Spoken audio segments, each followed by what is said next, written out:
Ron left the meeting saying, I'd like to have another meeting to Yeah. sit down Yep. with Yep. us Yep. and you guys, because his intention, the way he described it, was what you're describing should not be happening. That's right, exactly. And so I think, to be fair about this whole thing, that we should try to have a meeting with Ron, because the way Ron described that was, what you're saying, he didn't think was affected, that there was other money.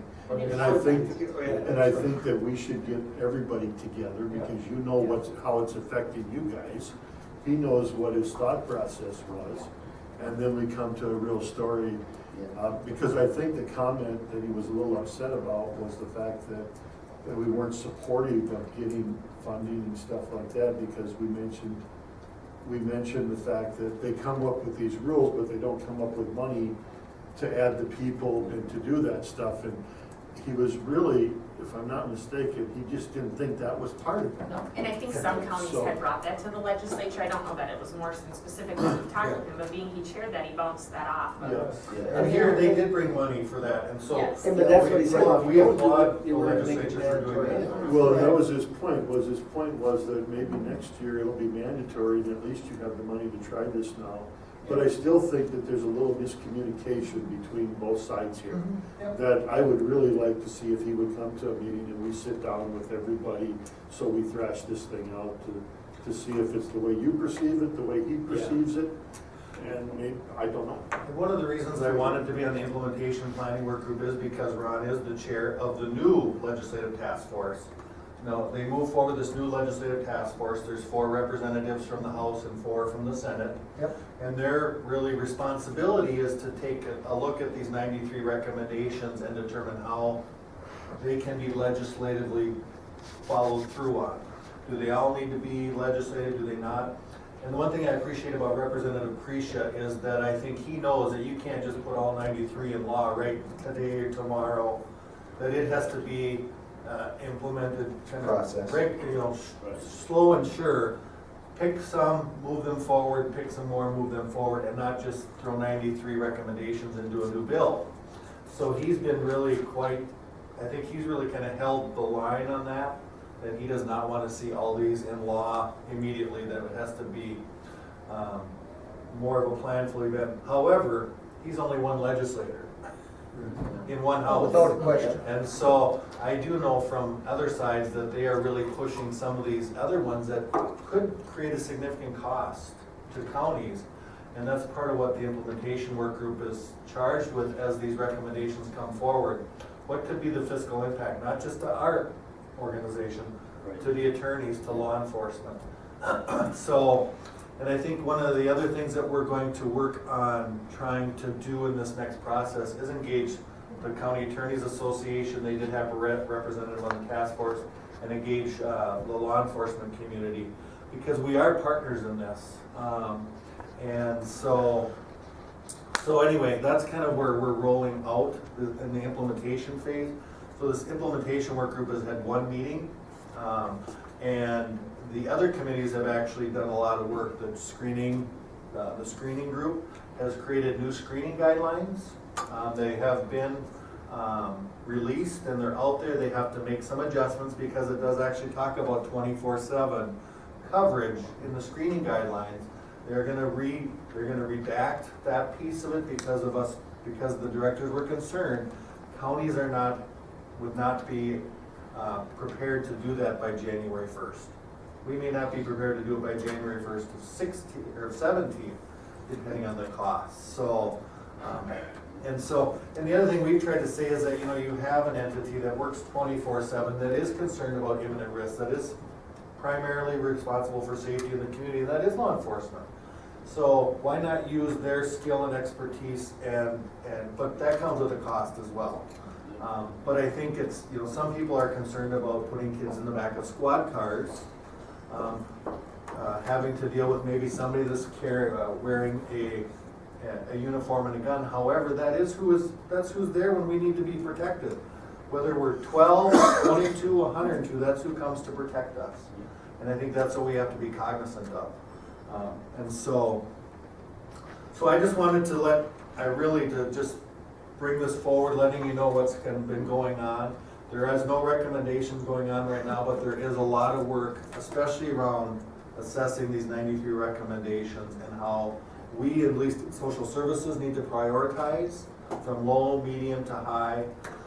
But we're just one voice. We're gonna need the county attorneys and law enforcement, as well as providers, because the other implication is just, as we work with more families, providers will be asked to do more, such as Northern Pines, education. I mean, it's a And all of that system. costs more. Yeah. And so, Right so- now, go ahead. I'm sorry, right now, if there was a call that came in on a Saturday morning about child protection or something, I presume dispatch would get that call. Yes. One of you would go out there to the premises, take a look, and if you felt that there was a threat of something, you would probably come back and have to call your office or something to do something. Am I correct on that? Is that the process that we have? That is correct. Any emergency that would come in would come into the sheriff's office or the police department, depending on where it is. And then an officer would get assigned to it, respond up to it, assess the scene from there. And then in any emergency, of course, law enforcement would take care of it right away. Nothing's put off, but if we do, there is times where we need assistance and advice from a social worker to decide what to do with the juvenile, with the child, and that's where we'll get a hold of social services. And you have that, and you do that now? Yes, we do have that. Is there somebody on call? You know, like you have officers on call? So Currently we do not. Currently, it's Melanie, Penny, and myself, the two supervisors and the director, who will take calls from dispatch, and we'll work through any issues.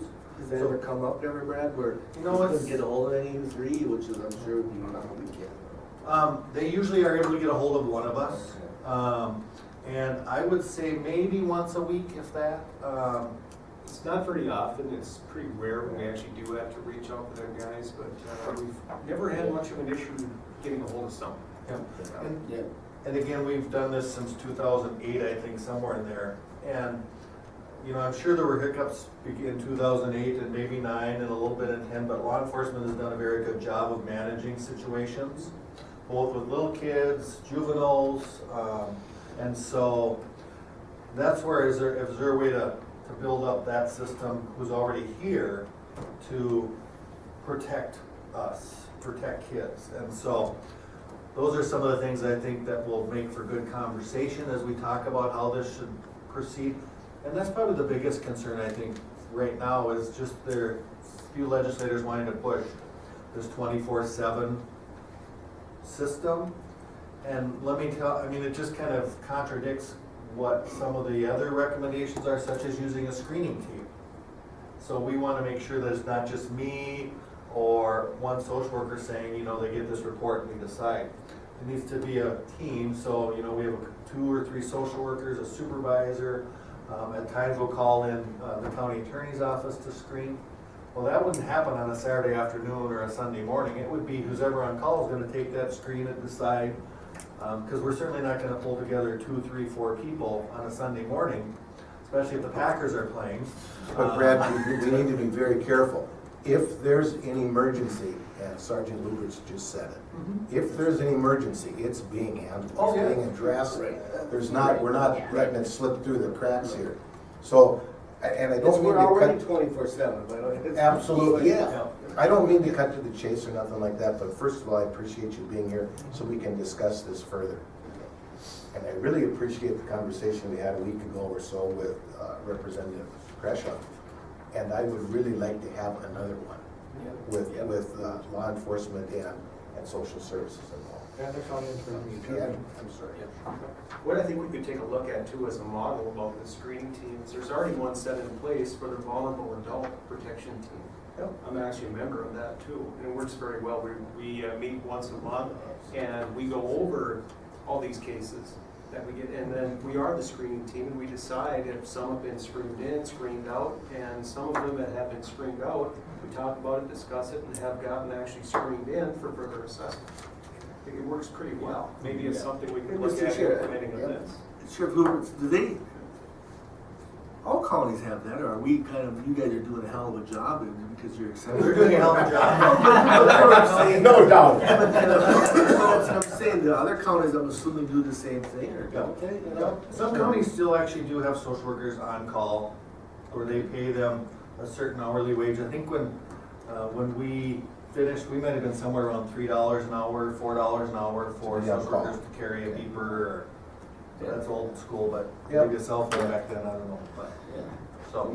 But I think you're being summoned. And Doug, you're doing an excellent job too. Yes. We just had to. You're just gonna trade places, Doug? You're just gonna switch out? Negative, go Thank you. Thank you.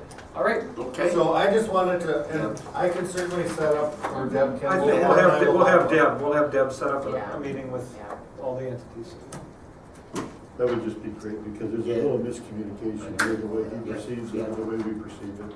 Yep. And I'd like to hear it from.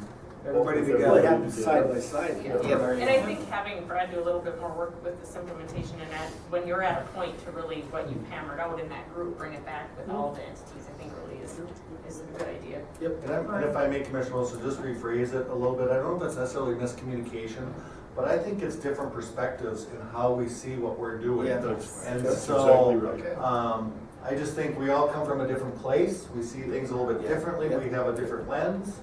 And so, from one stakeholder's perspective, they've seen it this way, we've seen it, so, and will we ever get seeing it from the same lens? I doubt it, but can we at least get a little bit closer to the middle? I guess it's no different than when we make decisions here and affect somebody differently than the way we Yes. perceived it. Yeah. And that's exactly Yeah. what's happening Yes. here, Yeah. but at least if we hear it from both sides, Yep. so that we can at least get to a common ground in how it's affecting everybody. And I do just have to say again, I've appreciated Representative Grisha on this Yes. task force, because he has Absolutely. been the voice of reason. Yeah. He knows there's issues, he knows we have a good system, he knows it can be better. And our primary goal is to keep families safe, keep children safe, and try to keep families together. And Absolutely. so I've appreciated having his voice there and really, And so do we. I hope Yeah. nothing negative comes out of what we talked Yeah. about here. Oh, good. Because we Absolutely. definitely support Ron and what he's doing. And it's just that we need a little clarification that we're all looking at things the same way. Very Okay. good. And then he has one more. one other addition, if I could please. So, I am here today to see if I can do a request for board action and get approval to promote two staff, one from the adult unit and one from the children's unit, to a lead worker position. I've talked before about the concern about just the span of control between supervisors and staff. And given the additional social workers, I think we're just getting at a point where supervisors need some support. And, I talked before Paul left, and Paul and Melanie, about should we split into 3 units? And have a third supervisor, should we look at lead workers? And I actually was kind of more supportive of a third supervisor, given just the requirements that we're having to face and manage and so forth. But after talking with Paul and Melanie, and just some concerns around, the funding and adding this third position, could there be some risk down the road depending on where we are at financially? And so they felt like this was more manageable. And so we worked with Deb and Dorothy down at our public employment hiring consulting firm. And we created 2 job descriptions, one for each unit.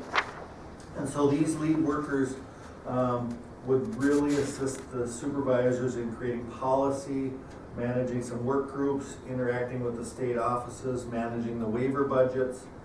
Just take off some administrative duties that don't require supervision of staff, but really take some of that administrative burden away from the supervisors and allow them to supervise, do some clinical consultation, and those types of activities.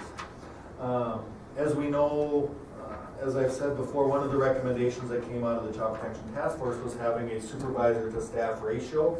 I don't think they're gonna go there.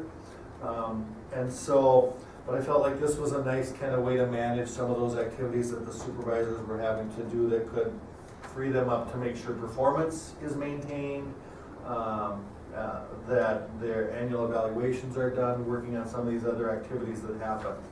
I think what we've noticed with these is that not only with this child protection issue that we just talked about, but also with Min Choices that came on board, South Country Health Alliance that came on board, they've added 2 to 4 staff in each of these units over the last number of years. So it's really expanded the scope of each of those functions, so to speak, in terms of what they need to pay attention to. Yeah. And just the audits that have continued to happen across health plans, across the state, the human service performance system that has been created, it just requires a lot more administrative time. And so trying to balance some of that with another way to support supervisors.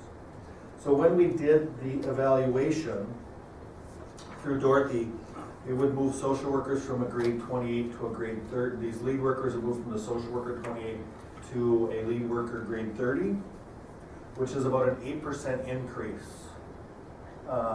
And so this, again, this is not adding additional staff. This is really promoting 2 current social workers within each of those units to lead workers. And it's 4% at a time, it's not 8. But as you project it out, it's an 8% increase at the end.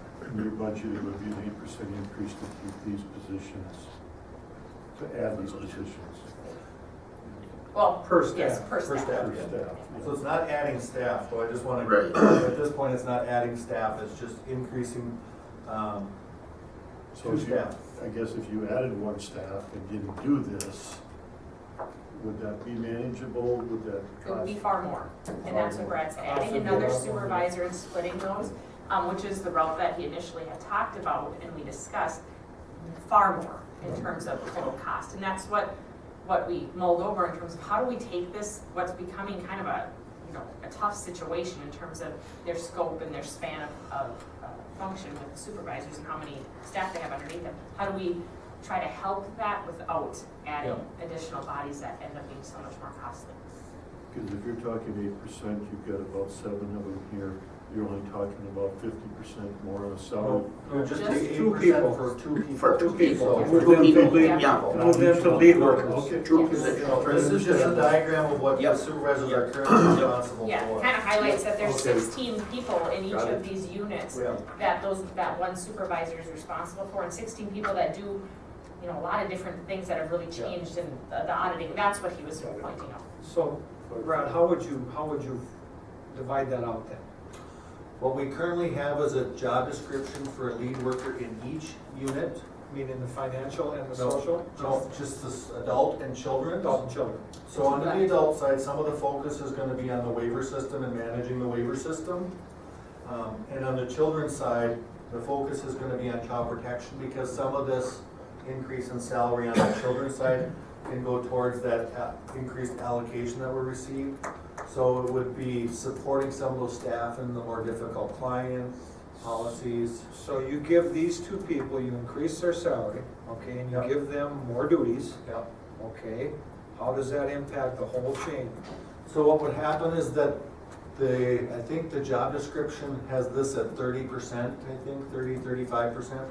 So they would maintain a caseload, they would drop a few cases. So it will affect some of the other staff in terms of caseloads, and we'll have to manage and monitor that. But we didn't want to take the position and take them completely out of case management because we knew that we couldn't afford that with our current caseload sizes. I guess my question is, Mr. Chair, is what you're presenting to us here, this is my opinion again, that if you make a lead manager or what, a lead worker, and you're gonna take some duties away from them as far as caseloads and you're gonna give them to somebody else, are those other people, they don't have enough to do? Is that what you're telling me? No, I'm not telling you that at all. I wish I could tell you that, but no, I'm not telling you that. I think what we've talked about as managers is currently how we do some of our caseload mix will have to be adjusted as we talk about our children's mental health specifically and child protection.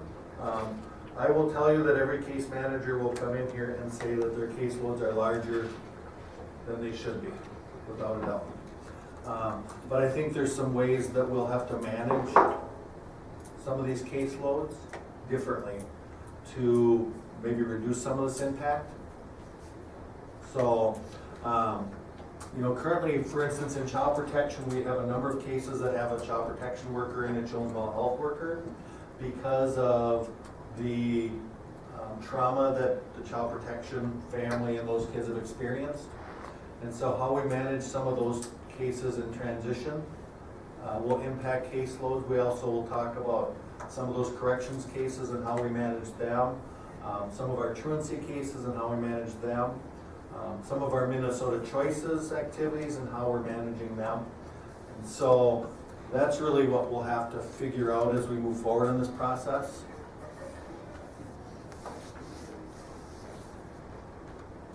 In talking with both the management staff over the supervisors and the social work staff, and through union negotiation process that we've had, through the just discussions that I've had with staff, the support not only for supervisors, but the support for staff has been something that they're like, it's getting too thin. It's being spread too thin. It would be nice to have another, some solution for more support for both the supervisor staff and the line staff or the case managers. And so that's when we've been talking about what can we do to try to take a step towards that.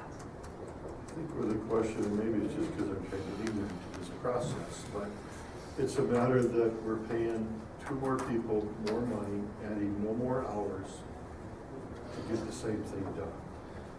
Does that make Well, and sense it or does, not it really? does if Well, we're looking at those 2 staff, but if they're gonna be losing caseload and that's gonna filter down to the rest, that concerns me, but anyways, because. Well, but that's the whole thing, we haven't added no more hours to anybody. Well, we're adding different responsibilities Right. though. Yeah. It's not that we're not getting more, because they're not gonna be doing exactly the same thing.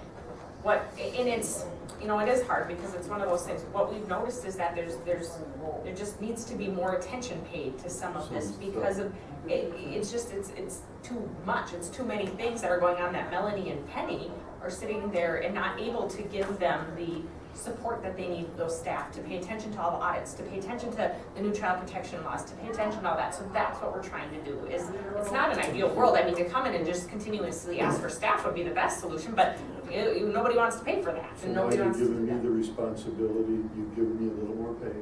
Now it's my responsibility to make sure these things get done, however that happens. Yeah, and, That it wasn't my responsibility before. Correct. But it was getting Plus done the regular regardless. work. well, it wasn't getting done as good as it could be. I think that's a question, is Yeah. it wasn't getting done. A couple of years ago, there was this thing called Obamacare, there was this thing called Min Choices, whatever it was called. Counties hired personnel. And I keep going back to this because I think this is all nothing but a trickle-down effect. We didn't. We did whatever we could to hang on and chose not to just hire people up front for all this stuff. And I think, in my opinion, quite honestly, I still don't think that we're to the point where we could have been by just hiring a whole bunch of people. But it's coming to the point of, you know, what do you want me to do? It's more and more and more, and we need to have people doing it. So it's kind of painful, to be honest with you, to say that. But what do you do? You know, and I've appreciated Paul and Melanie at that time when we were talking about, you know, as we, especially, this really has evolved mostly because of the child protection regulations that are gonna be coming down and the requirements for consulting. But I also realized that as you look at the staff, we've already done some things. We shifted some staff over the adult unit to even out the staffing levels, and those kinds of things. But when we were talking about maybe using some of that money for a supervisor, which then would be, you know, the money that we got for child protection, to use it for a supervisor, which was what we could have done. We're like, no, we need to keep staff to do what we need to do, and let's look at moving in this direction, just to provide some support between the staff and the supervisors as a lot of these things move forward. Because we know it's important to have staff. We know it's important to have people on the ground to do these activities. And as you look across the state, people are managing that allocation in a variety of ways, from supervisors to lead staff. And so this is what we felt might. If I may, Mr. Chair. Yes. Again, you know, I'm having a challenge here, but again, if you say, you know, once we get these two new lead workers, then they're gonna pass some of their work down to some of the social workers, and then we're gonna try to streamline and do that, why couldn't you see what they can do different before you even acknowledge these two lead workers? So if you have some of your social workers, well, you know what, now you have 20 caseloads or 2,000, makes no difference. Well, you know, if we do this, you know, what, you have no ideas in front of us yet, but yet you want us to approve lead workers, myself personally, is that I still don't see a reason yet. They've done all that. They've done those things. We've reorganized, and Melanie and Brad have worked, and that's what he was just saying. Well, I know that, but Yeah. when he states that, you know, then he's gonna, maybe I misunderstood, is that when you promote these two lead workers to take on more responsibilities, but yet less work, because I'm gonna pass my caseload on to some below us. See, and I'm having a hard time with this one, Brad. It's actually more, I mean, it's an increased responsibility, taking some of those duties from the supervisor, moving them down to a lead worker, and some of those activities that the supervisor is doing, and some of that consultation between staff and a lead worker. And so really, it's not taking duties away per se, it's taking some from over here and putting them down here, and then it would be moving some caseloads around to other staff. And part of it is the audits that we have to manage, part of it is the increased requirements around the child protection area, the waiver dollars, managing the waiver dollars, and so I'm not quite sure. If you're answering my Yes, question. I'm not quite sure if I'm answering I your got question. the deer in the headlight It's look right different now. kinds of stuff. Well, and I understand, and I hear exactly what Commissioner Winter is saying, and that concerns me as well. And my concern is, and my question is that we're gonna do all the same stuff with the same amount of people, but we're just gonna pay two people more money. I'm just, Well, that's the what, way it that's sounds in pretty a much, flash, but- yeah. Yeah. But that's not because quite- someone else is gonna have to pick up the load that's being removed to increase the help from the supervisors on top. And so, It's not all the same stuff, that's what Well, we're saying. There's been a number of different changes, but it's subtle over time. Overnight, it doesn't all of a sudden say, oh, now you have to do all this extra stuff. It's been happening over the last number of years. We've added 2 staff now. We've looked at child protection laws, they're changing. We've looked at mid-choices, that's been added. We've done, we've shouldered all of that. We haven't come to you with new increases as we've gone the last number of years. But at any given time, there's a point where you have to say, it's becoming something that we need to prioritize more, because we're hearing from supervisors who are saying, I can't get done what we need to do in the fashion that we need to do it. And workers saying, we're not supported like we need to because they're too busy doing all this stuff. So not everything happens overnight where all of a sudden it's going to be this shift and you're going to all of a sudden see, oh, nope, now here's the time we need to do this. It evolves over time. I'll And that's- say it again, I didn't think that, I thought that would happen sooner. Well, and part of this isn't, I thought we would have people coming here. Well, if I that may, could be here Mr. Chair, before kind of- this kind of because piggyback it's on Mr. just Zelinski's- not. okay. On his where he's saying, you know, we're not hiring enough, you know, it's almost to the point that we do this, that we're still gonna have to hire somebody. So now, we got the 2 lead workers, but it's like, okay, maybe we don't need the 2 lead workers, maybe we do just need an extra staff. I'm not saying I'm for that, but it sounds like if it doesn't happen today, it's gonna happen next 2 months, 2 years, and now we have lead workers that probably we don't need them because now we hire new staff. and I think we will need lead workers even as we look to the future of what's going to be transpiring around the activities within, from the Department of Human Services down to us. And really what it's changing as you look at the responsibilities of staff, social workers, and supervisors. So really, social workers have a responsibility for decision-making up to a certain point, and then it falls to the supervisor. So we're trying to do is shift that scale a little bit to give 2 workers a little more responsibility around decision-making, which would reduce some of that effort for supervisors. And so that's really moving 2 people up to just kind of another level of decision-making that's not currently allowed.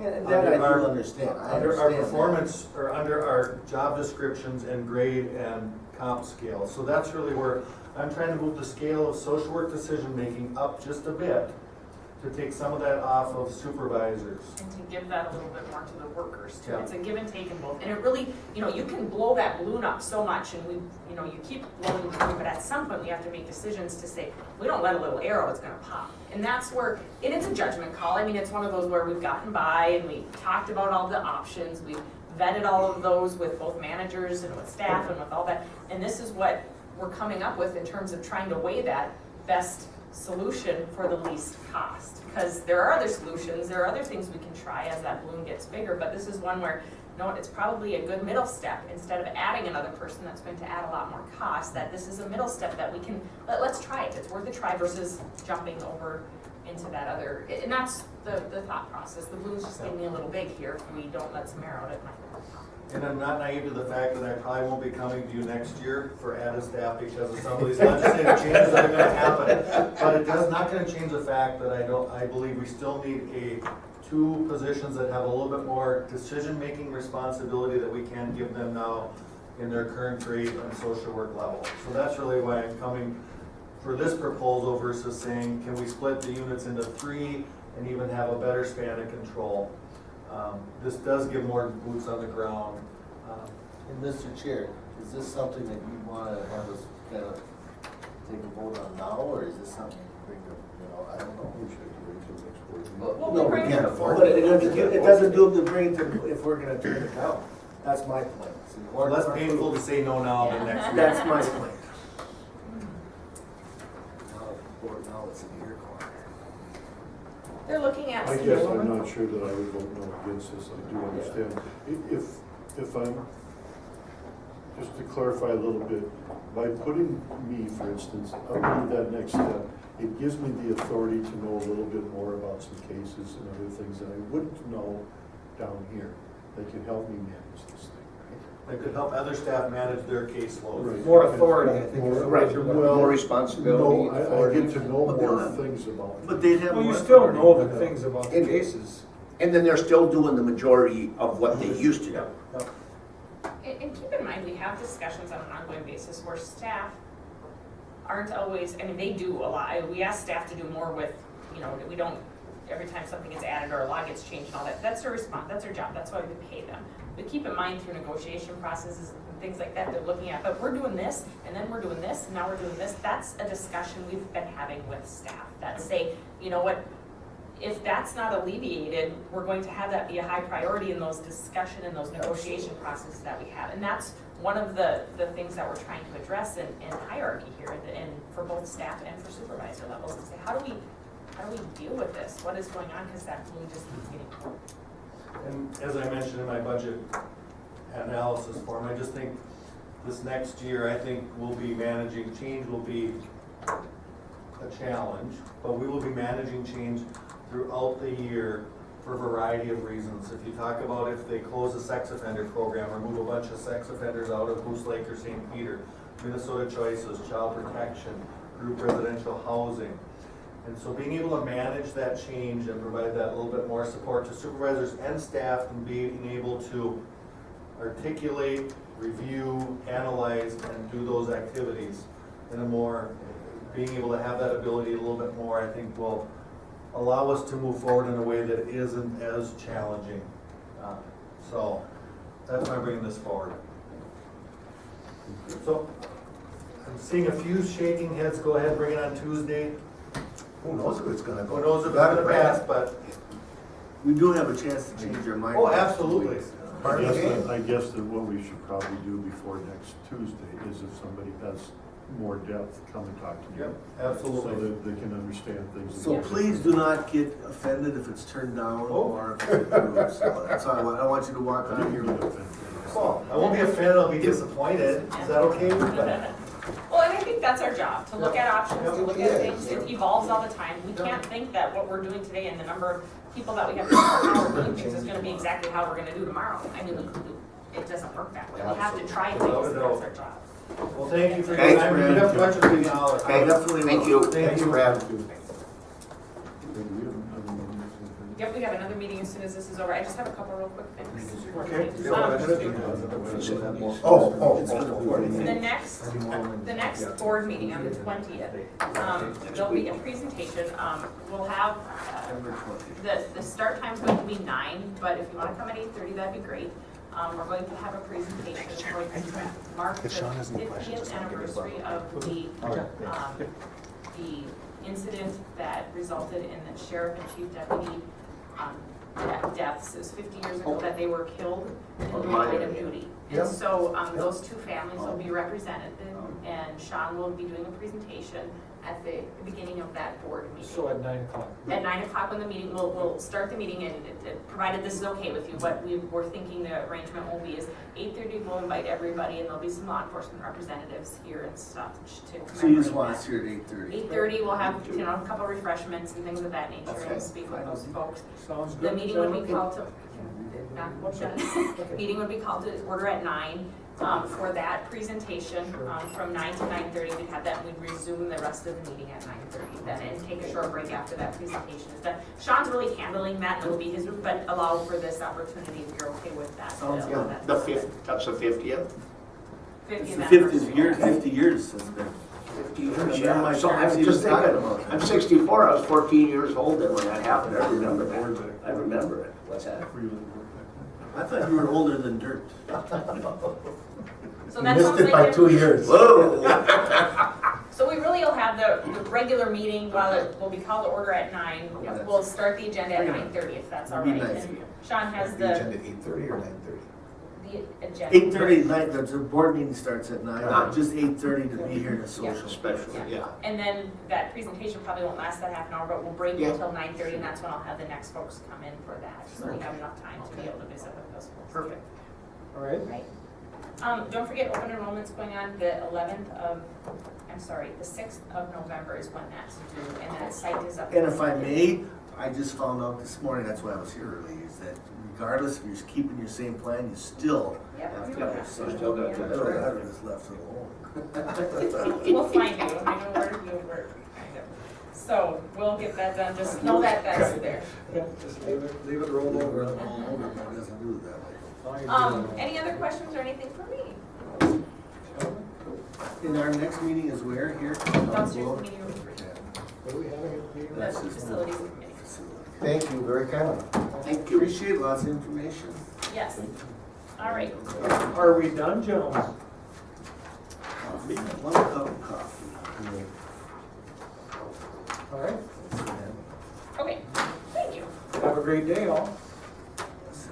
Next meeting, I thought you meant all of us.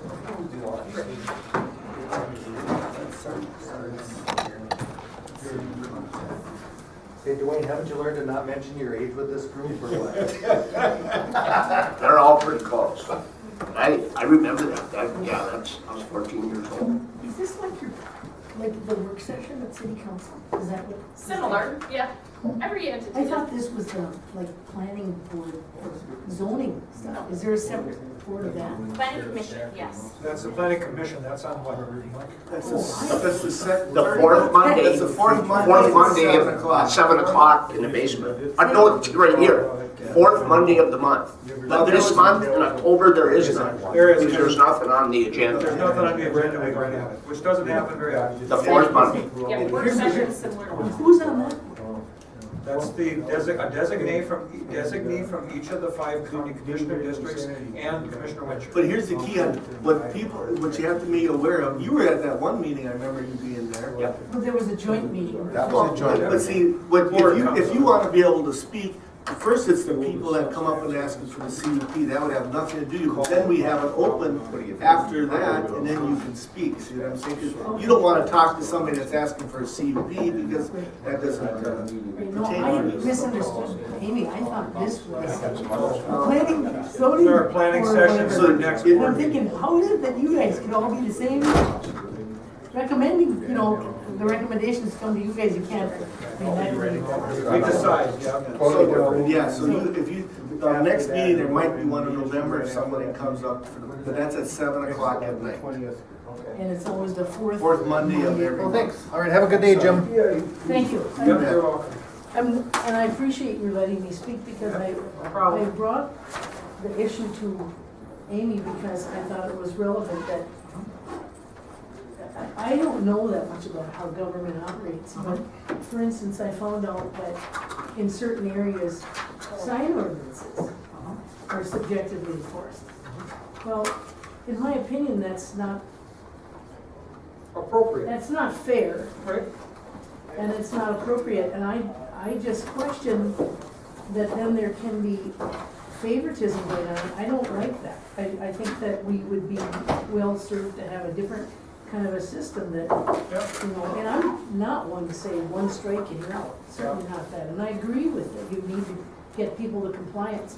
My concern when I talk to Amy is that it's all subjective, and I think there could and should be guidelines that say, you know, we'll work with you to this point, and then after that, if you go one step further, you are in danger and likely going to lose your CUP.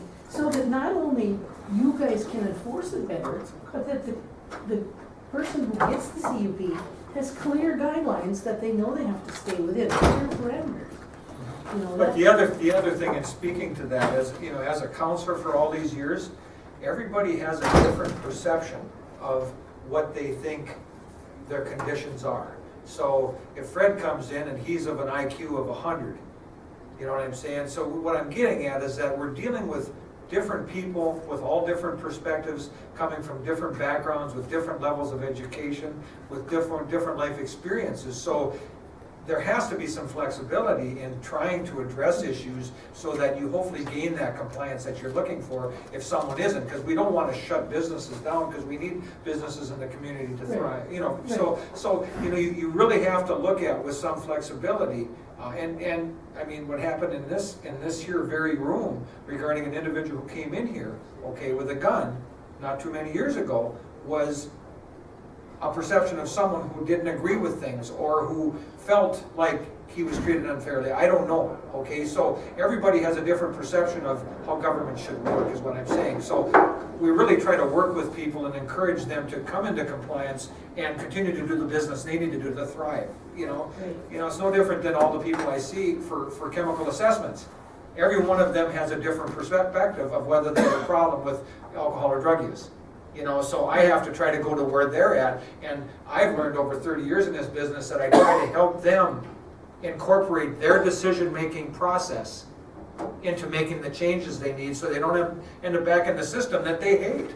You know what I'm saying? So I think that's more about it is, you know, ordinances aren't to prevent stuff, they're trying to, or conditional use permits, they're trying to have people thrive and be able to survive and make a living.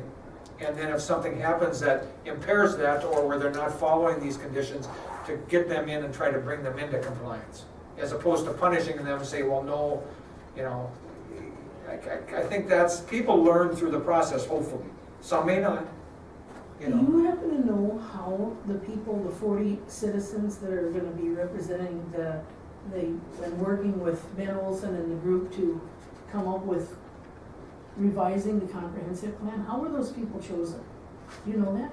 I have to talk to Amy about that. She sent out letters. It was from all the different areas, lake owners associations, lake improvement districts, people in Camp Ripley, MPCA, every DNR, and then plus local citizens. So you'd have to ask Amy So exactly. she would know who, maybe she could. And we all made suggestions too of what entities should be involved, because we wanted a broad perspective of the whole community, very much Do you so. think her, maybe she picked, or her? Oh, no. She was encouraged by this board Right, but to, who would have picked the individuals? individuals on suggestions from wherever, and looking at the old plan as far as what entities were included. Yeah, but who would have made that decision? The final decision? Yeah, Well, I mean, I was asked about certain people or to suggest certain people, no different than picking the people on the planning commission. Okay, when I chose Jerry Wenzel, okay, it wasn't because it was Tom's brother. It's because he was a former science teacher. Okay, and he's very organic in his gardening, and it's, you know, I looked at someone who had a broad perspective and that would be a good fit for the board, who had a good environmental perspective as well as a open perspective as far as looking at issues from a personal perspective, because he's a landowner. So you're saying the board, this board made that decision, pick the 40 people? Oh, no, not individually, but I'm saying even like with the planning commission who decides on conditional use permits, okay? Right. Now we've changed that, where now we advertise, and people can come in. And we only had one person apply for the planning commission alternate, and that was our former county auditor, Russ Niagara. So he's now the alternate, and he has a good, varied background in government, and I thought that would be good. So each system is a little different, but as far as the overall comprehensive plan, there are a number of citizen committee members that come in to that. I mean, we met just last week. Well, just, the record had an article on this fact that there was this board made up, or this citizens group made up of 40 people, but it didn't identify who made the decision to pick those individuals. And I really want to find out. You can ask Amy that, so Who made she would be the one to Okay. ask. I'll get a hold of her. Yeah, if I may, what I heard was throughout that process was Amy consulting with the board, advertising, of course, and all that, what kind of needs there were, and consulting with the board about what people we should have in this, from what disciplines. I mean, what's the word I'm looking for? From what those people are experienced with. What their experiences are. So, Yeah. for instance, we offered all of the cities within this, and the townships, we offered all of them an opportunity to be involved. Greg Zilka has come to some of the meetings, our school systems, and we wanted some people from school boards. We kind of wanted to include every part of the system. Some farmers, some big farmers, some little farmers, people who have different, so we kind of put it out there. So it was pretty open back then. I mean, as far When is as, that board meeting for the first time, do you know? no, we Is it did next already. year? No, Oh, no, did? no, we've met three times already. The meeting Oh. monthly, but I. Yeah, we were just there just last week we met. Oh, Yeah, just last week we met at our third meeting. is that publicized in the paper when the Oh, meetings sure. are gonna be? Yes, because Yes, all I the can county see that. commissioners wanted to have just Jeff and I were there last week, Jeff Jelinski and I, but all the county board wanted the opportunity to come if they could, and so we advertised all those meetings, because if 3 county commissioners were there, of course it would have to be publicly noticed. So is it under county governmental meetings that it's Yeah, publicized? county government, not weekly meetings, but, and there's 2 classifications on the county government, talks 2 kinds of meetings. I forget the title for the one that will show you what each commissioner is doing that, Oh, I know week. that, yeah. Well, that's where you'll see it. Yeah. Oh, okay. Okay. So I would just ask Amy, she can get you all the information you need. Okay, thank you. You're welcome. Yeah, how much discerning, like decision making had to be made about